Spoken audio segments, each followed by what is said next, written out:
तुम्ही काही आधी बोलणार आहात तुम्ही सुरुवात करणार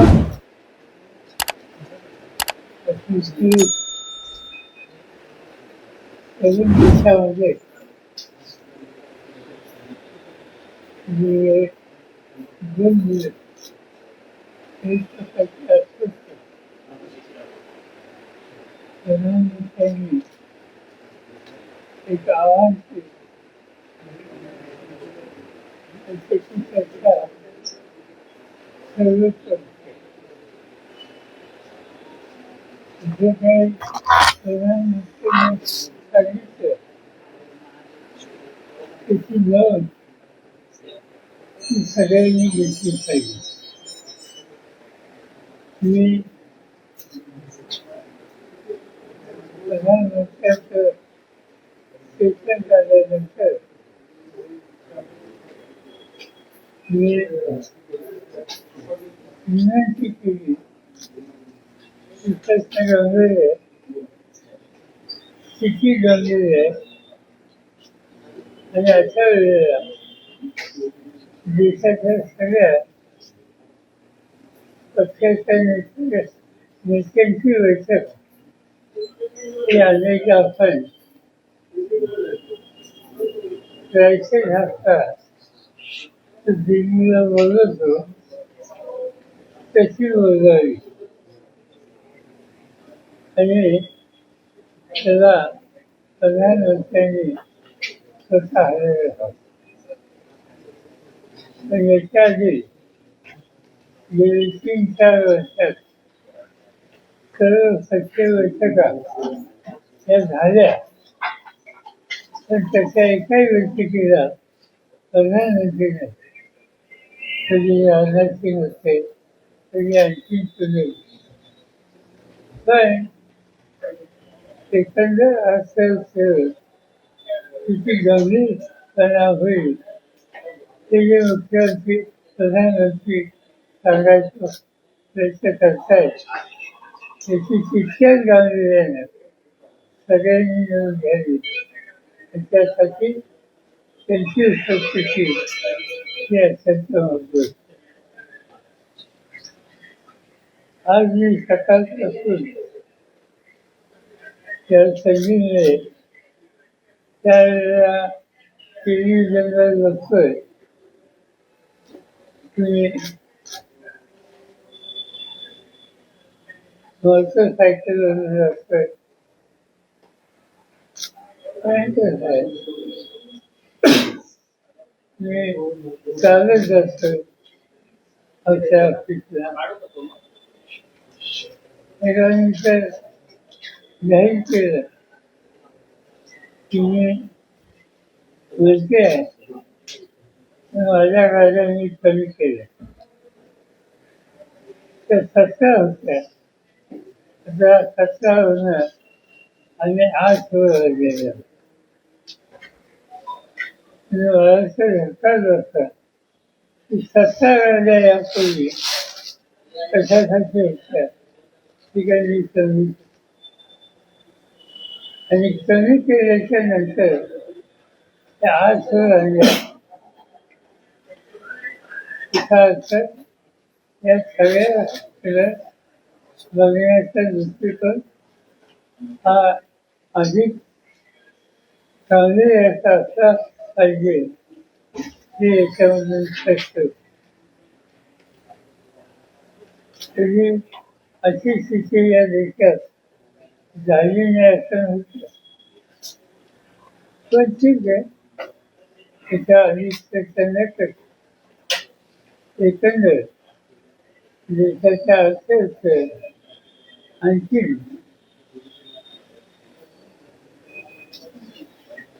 काळजी करावी अशी स्थिती येऊ नये त्यासाठी या ठिकाणी या प्रश्नावर सगळ्यांनी सहकार्य करावं. हे ज्यावेळेला मी सांगतो त्यावेळेला मुख्यमंत्री आणि अन्य घटकांनी सुद्धा आपली भाषा ही लोकांनी याच्यात सर्व यावं यासाठी पुस्तक असले पाहिजे. मी महाराष्ट्राच्या मुख्यमंत्र्यांनी काल आणि आज स्टेटमेंट पाहिलं. त्याच्यामध्ये उदाहरणार्थ राहुल गांधींच्या संबंधी त्यांनी जे शब्द वापरले मला स्वतःला ते अयोग्य वाटते. राहुल गांधी हे विरोधी पक्ष नेते आणि तेही संसदेत विरोधी पक्ष नेता ही एक कॉन्स्टिट्युशनल पोझिशन आहे. ते पद आहे आणि ते लोकसभेचं आहे आणि त्यावर सिंगल सवालाची भाषा या पदावर असलेल्या व्यक्तीच्या संबंधी टाळली तर आपली स्टेटमेंट लोक अधिक गांभीर्याने घेत आहेत आणि ते घ्यावे अशी अपेक्षा आहे. त्या संदर्भात आणखी मला काही बोलायचे नाही. त्या बाबतीत तुम्हाला काही विचारायचं असेल तर वेगळी विचारू. रुपया आपला जो आहे तो खाली येतोय सतत जो आहे तर आणि एकूण जागतिक परिस्थिती युद्ध जे आहे ते अजून सुरू आहे तर हेही कारण आहे असंही सरकारकडून सांगितलं जातं. रुपया त्याची किंमत एखादी डॉलर ती खाली ती काय येते त्याचा विचार करायला पाहिजे. हे खरं आहे की हा जो इराणचा इश्यू आहे त्याचा काही ना काहीतरी दुष्परिणाम हा आहे. पण तेवढाच आहे का आणि तेवढाच हा असेल तेव्हा हा निर्णय घ्यायला इतका उशीर का लावला. ज्या दिवशी निवडणुकीचे निकाल लागून गेले त्या दिवशीपासून हे सगळे निर्णय घेतले.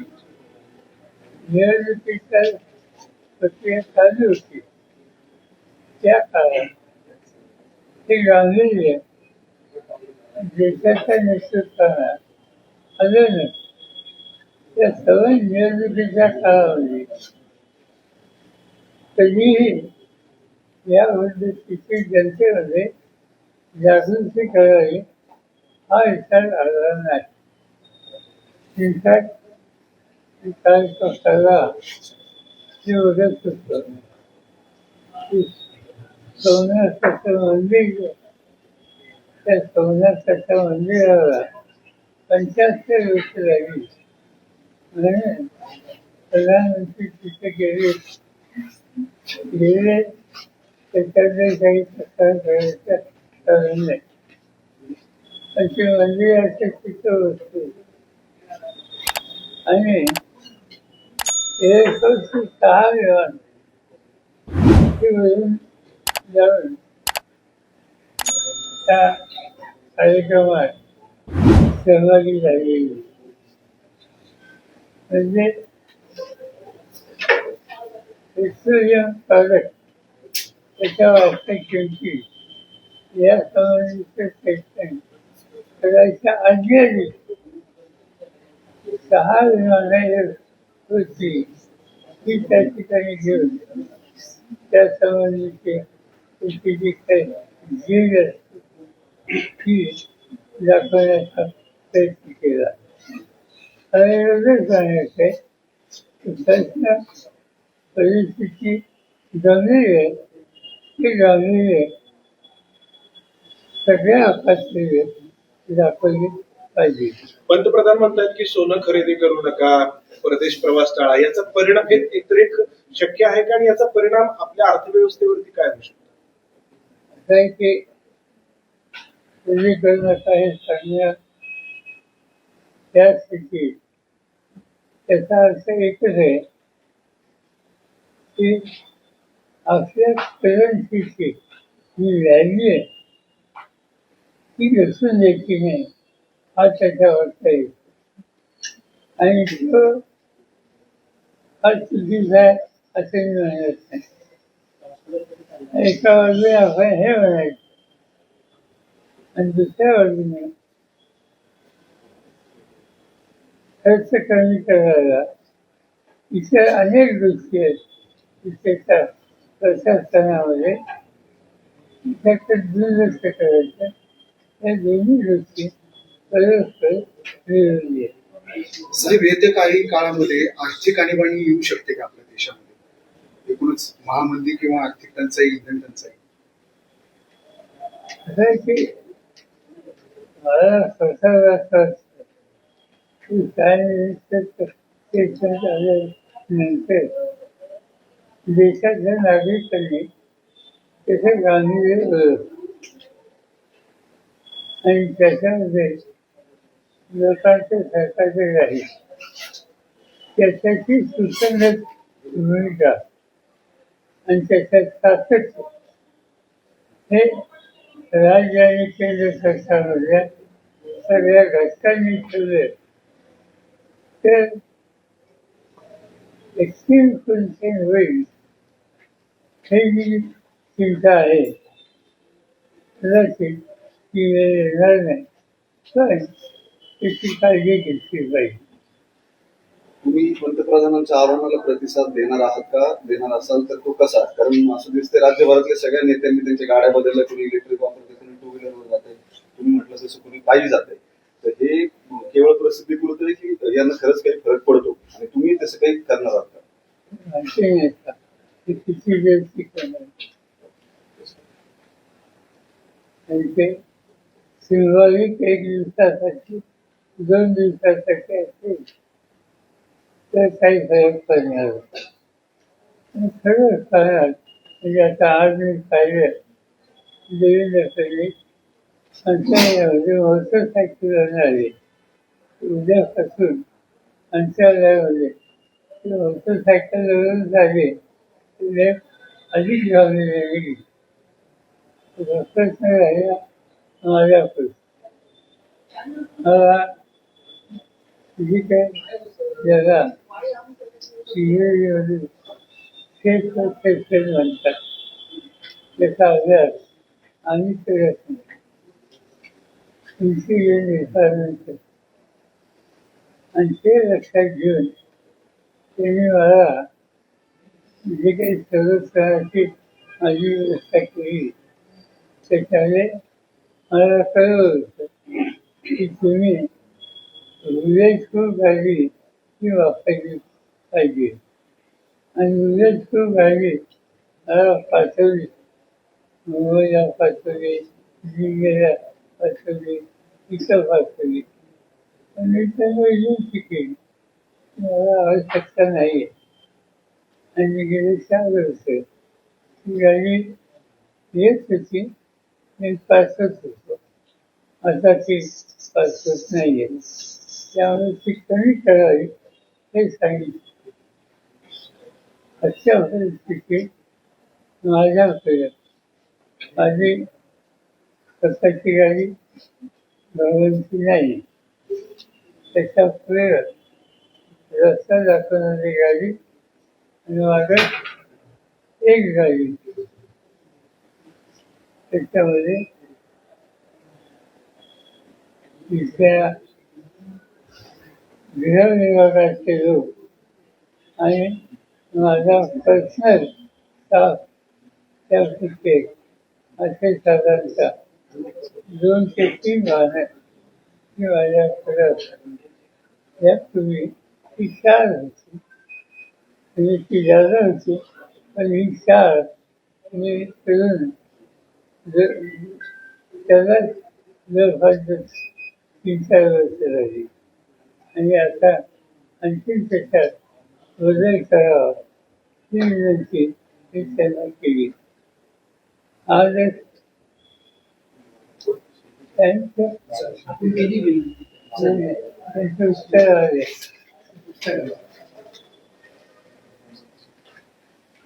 मी वाचतो ना त्यांना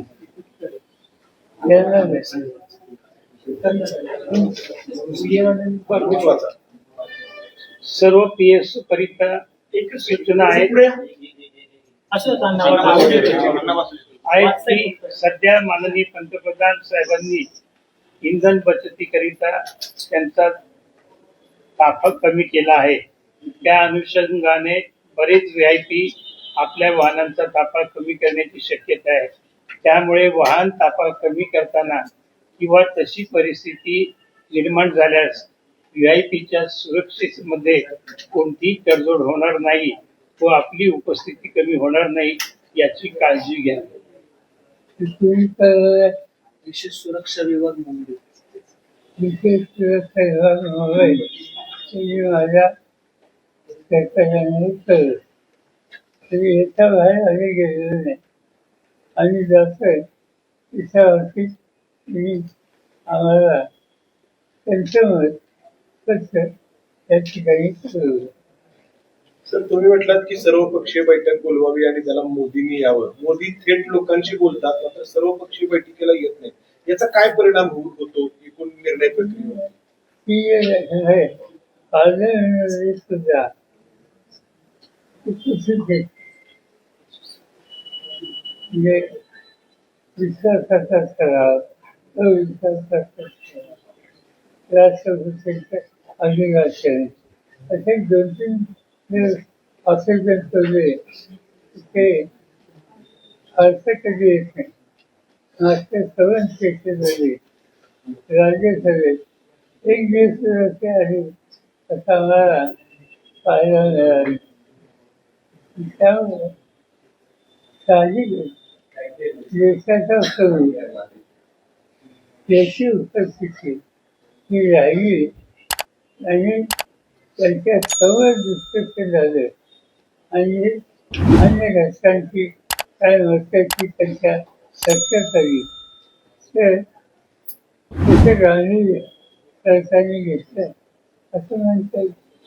साहेब, इंधनाचा आणि गॅसचा तुटवडा निर्माण झालेला आहे आणि त्याच्यामुळे महागाईचा दर वाढलेला आहे. सर्वसामान्यांना सर्वच गोष्टी महाग होत आहेत. सरकारला ही महागाई नियंत्रणात आणण्याच्या दृष्टीने अपयश आले का वाटते? आता एकदा हा निष्कर्ष लगेच चालले गेले. त्या इशूची सुरुवात कुठं झाली?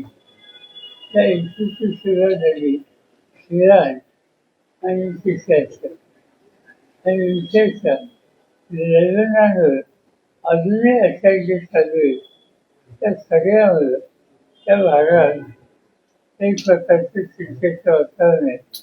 इनफॅक्ट आपण इथून इंग्लंडला जातो तुम्ही भारत घ्या तो बाहेर इंग्लंडच्या जवळून जातो तो लूज जाते. पण ही स्थिती झाल्यानंतर इराणची आणि अमेरिकेची तेव्हापासून तो लूज बदलला आणि लांबचा लूज हा घ्यावा लागला आणि लांबचा लूज घेण्याला जेल संदर्शन वाढते तेव्हा महागात आणि त्यामुळे त्या स्थितीवर ते घडलेले आहे मी त्याचा दोष भारत सरकारला देणार नाही. देश पातळीवरती आम्ही एक मुद्दा जास्त चर्चेत आहे सध्या. तो नीट परीक्षा जी रद्द झाली त्याच्यामुळे साधारण 22 लाख मुलांचं नुकसान झालं. त्याच्याबद्दल सीबीआय इन्क्वायरी सुरू आहे. मात्र या पूर्वीच्या नीटच्या परीक्षेच्या बाबत जो सीबीआयने तपास केलेला होता त्याचाही खुलासा नाही. आता ही परीक्षा कधी होईल तेही स्पष्ट नाही. विद्यार्थ्यांचं भविष्य आधांतरी आहे त्याच्यावरती सगळीकडून आवाज उठवला जातो. खरं सांगायचं यापूर्वी एक दोनदा हे घडले आणि ते घडले असताना आवश्यक ती काळजी घेतली नाही ते आता स्पष्ट झाले. आज हजारो मुलं आज देशामध्ये जे परीक्षेला बसतात आणि त्यांचं व्यक्तिगत भवितव्य या परीक्षेवर असतं. असं असताना पुन्हा जे काही चुकीच्या गोष्टी घडल्या त्या याही वेळी घडल्या आणि असं दिसतं की त्या एका राज्यापुरत्या 23 आता आजच बातमी आली केरळमध्ये सुरू झाले, महाराष्ट्रात झाले, हरियाणामध्ये झाले, अन्य राज्यात झाले. एका वेळेला इतक्या राज्यात ते सगळं होतं याचा अर्थ 7/16 ही किती खराब झालेली ते याचा कळत आणि याची किंमत नव्या पिढीला दिली जाते. आज सवय ही मुलं अतिशय अस्वस्थ आहेत, त्याला माहिती नाही पुन्हा परीक्षा किती घेतली जाईल आणि पुन्हा एकदा आपल्याला पहिल्यापासून तयारी करायला लागते कसं त्याची चिंता मुलांची दिसते आणि त्याची प्रतिक्रिया अनेक ठिकाणी आज झालेली आहे.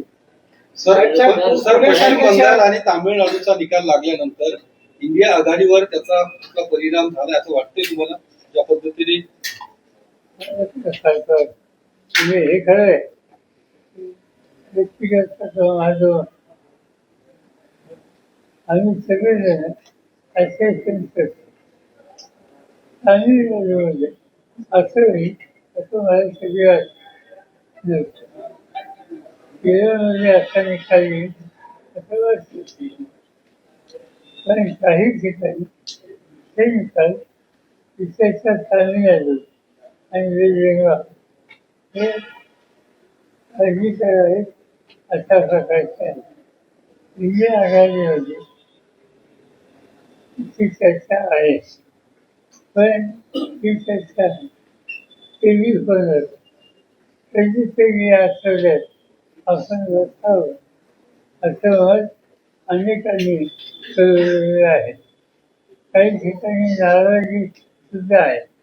उदाहरणार्थ तामिळनाडूमध्ये जो पक्ष स्टॅलिनचा सत्तेवर त्यांनी नवीन आलेल्या पक्षाला पाठिंबा द्यायची भूमिका काँग्रेसने घेतली, हे त्यांना आवडलेलं नाही आणि त्यामुळे विरोध नाराजी इंडिया आघाडीमध्ये एकदम पक्षात आहे, पण आम्ही त्यांच्याशी सुसंवाद साहेब पुण्यासारख्या शहरामध्ये बॉम्ब सारखे जिवंत बॉम्ब सापडतात. यापूर्वी बॉम्ब स्फोटासारख्या घटना घडलेल्या आहेत. पुन्हा सुरक्षित राहिले का वाटतं तुम्हाला? मुख्यमंत्री म्हणतात तो बॉम्बच होता. सिरियस आहे त्याच्याच बाजू, पण दुसरी बाजू ही आहे की लक्षात आल्यावर तातडीने जी काही सेव घ्यायची ती घेतली गेली. सर, राष्ट्रवादी काँग्रेसची जी राष्ट्रीय कार्यकारिणीची यादी जाहीर झाली आणि त्याच्यात नाव वगळल्यानंतर सुनील तटकरे यांनी तुमची भेट घेतलेली आहे. काय नेमकं या भेटीमध्ये चर्चा? सगळे माझ्याकडे आले होते, गेले महिन्यावर वेळ वागत होते, बाकी काही नाही. नियोजन झाला त्यामुळे बाहेर पडत नाही.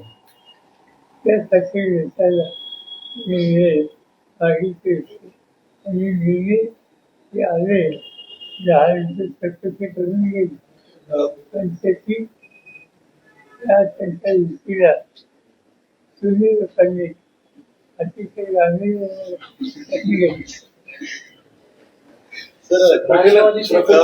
रोहित दादा मध्यंतरी बारामतीमध्ये पत्रकारांशी बोलताना म्हणाले होते की 2029 ला बारामतीमध्ये पुन्हा पवार विरुद्ध पवार असा संघर्ष होऊ शकतो.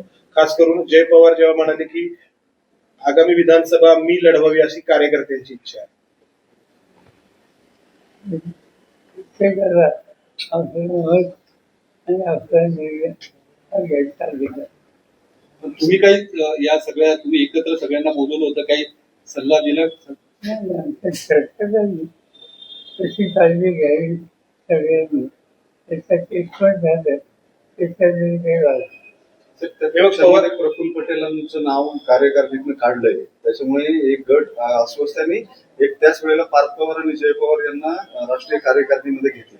या सगळ्याकडे तुम्ही काय कारण म्हणून बघतात? दरम्यानच्या काळात प्रफुल्ल पटेलांनी अध्यक्षांचे सगळे अधिकार कार्याध्यक्षांना द्यावे असं एक पत्र दिलेलं होतं. त्यानंतर त्यांच्या पक्षामध्ये अंतर्गत या सगळ्या घडामोडी घडत आहेत आणि सुनेत्रा पवारांनी पूर्ण ताबा मिळवण्यासाठी पटेलांना बाजूला घेतलं. तुमचं एकूण याच्याबद्दलचं काही आकलन आहे का? मला भाष्य करायचं काही कळलं नाही. दुसरं फक्त त्यांची निर्णय झाली त्यांचे सगळे ठरवले. पक्षाच्या भविष्यासाठी जन्मांशामध्ये सगळे जे प्रभावी लोक होते त्यांना त्यांनी संधी दिली आणि ज्यांचा स्वभाव टिकवत आहे त्याची शंका तुझ्या मनात असेल तर ती त्याला व्यक्त करायची होती का हे मला माहिती.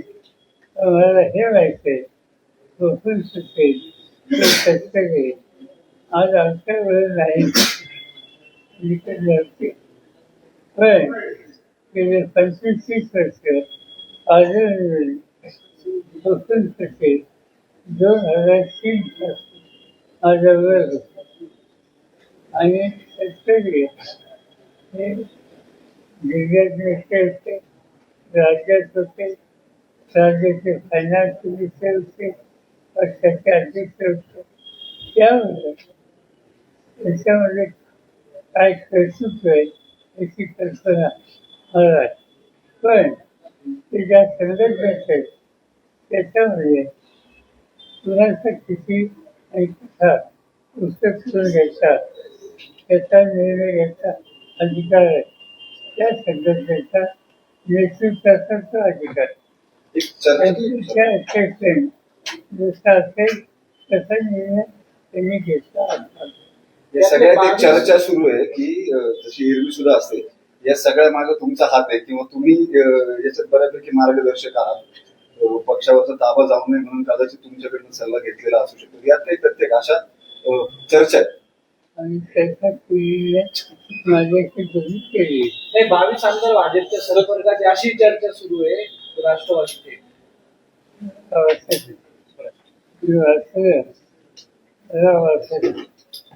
अजितदादांच्या निधनापूर्वी दोन्ही राष्ट्रवादीच्या विलिनीकरणाची चर्चा जोरात सुरू होती. मात्र निधनानंतर या चर्चा थांबलेल्या आहेत.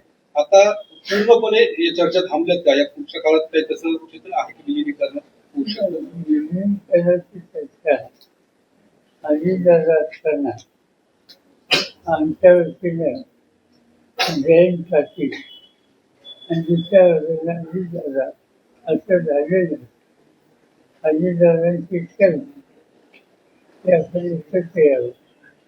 जे काही डिस्कशन झालं त्या दोघांचं त्या दोघांनी मला मीटिंग केलेलं आणि त्याचा साधारणतः ते आपण एकत्र यावं ही त्या चर्चेचा सुरू. त्याच्यानंतर ते काम पवार विरुद्ध पवार यांची लोक नाकारतायत. पण आता तुम्ही जसं म्हणता की या सगळ्या संदर्भात बैठका झालेल्या आहेत, मात्र आता ज्या त्या पक्षाचे प्रमुख नेते अशा कुठल्या बैठका किंवा अशा कुठल्या चर्चा झाल्याच नव्हत्या. मला अजित पवारांनी सांगितलं जयंत पाटलांनी ते ठाऊक ते चर्चा जरूर पण त्याचा निर्णय झालेला. विकास लवांडे यांच्यावरती शाईफेक करण्यात आली. सध्या सुरू आहे वाद. घुसखोरी केली अनेक चालून आरोप करतायत. ते काय तुम्ही कसं बघताय? माहिती फारसं बघत नाही. आजच पण आता सिंह साहेब केली आणि आज काहीतरी मला खरंच एक बार सापडला. आपण जी घुसखोर केली जी आहे तर ते एक महाराज बलात्कार दिघी पोलीस स्टेशन त्याच्यावर गुन्हा दाखल झाला. बलात्कार मी सांगितलं डॉक्टरांची जी यादी प्रसिद्ध केली त्याचं एक व्यक्ती आज कुठेतरी सापडलेली आहे.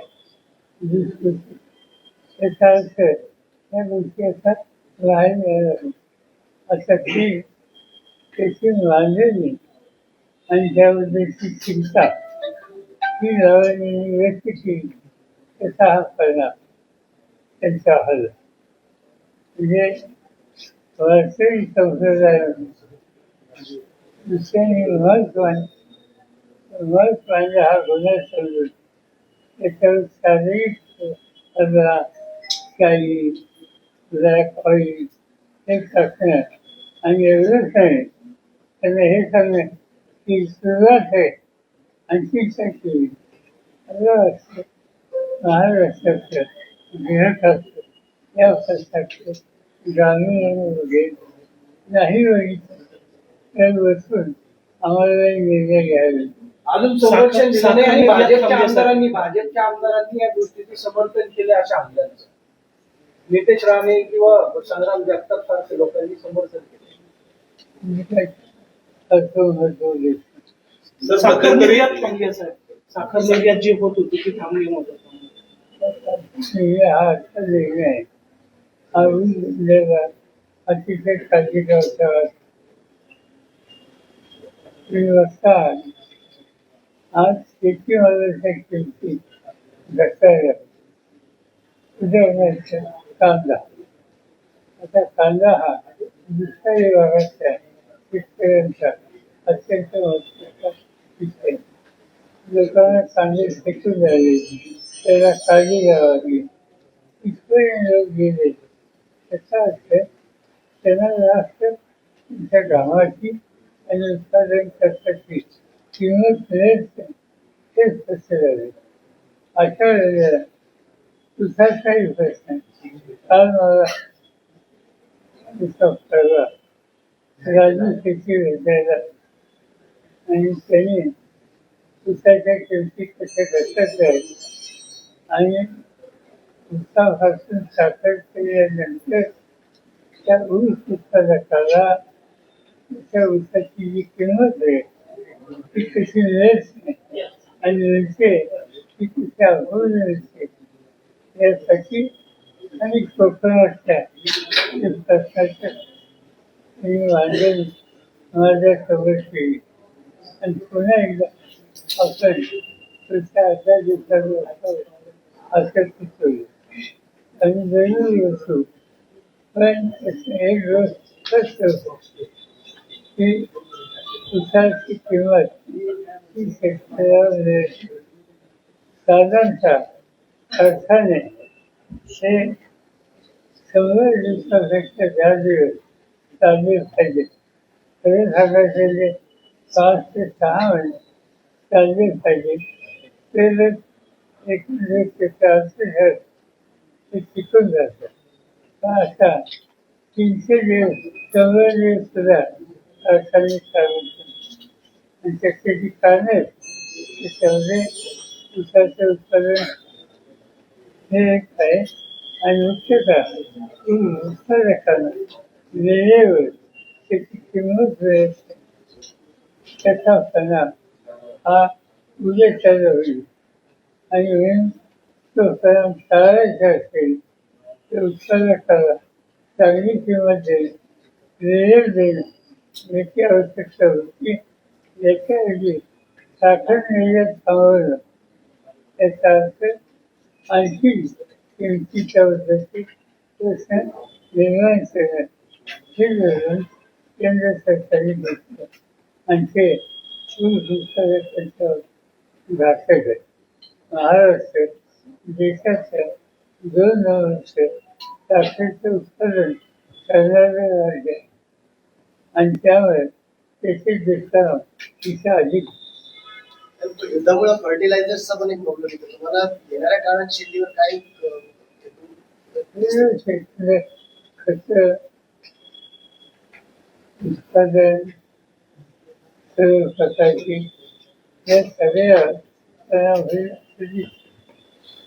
सर उद्या जिल्हा नियोजन बैठकीला पण तुम्ही हजर राहणार आहेत असं समजलेलं आहे.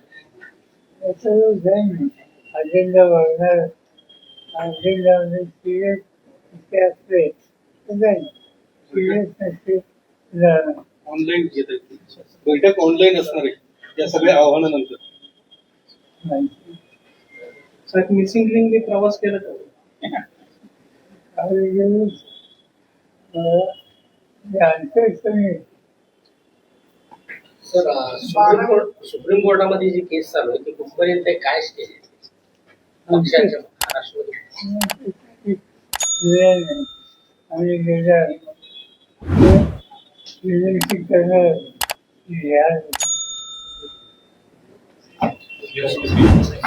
गरजा हिंदुस्तान चॅनलला सबस्क्राईब करा आणि ताज्या घडामोडी जाणून घेण्यासाठी बेल आयकॉनवर प्रेस करा.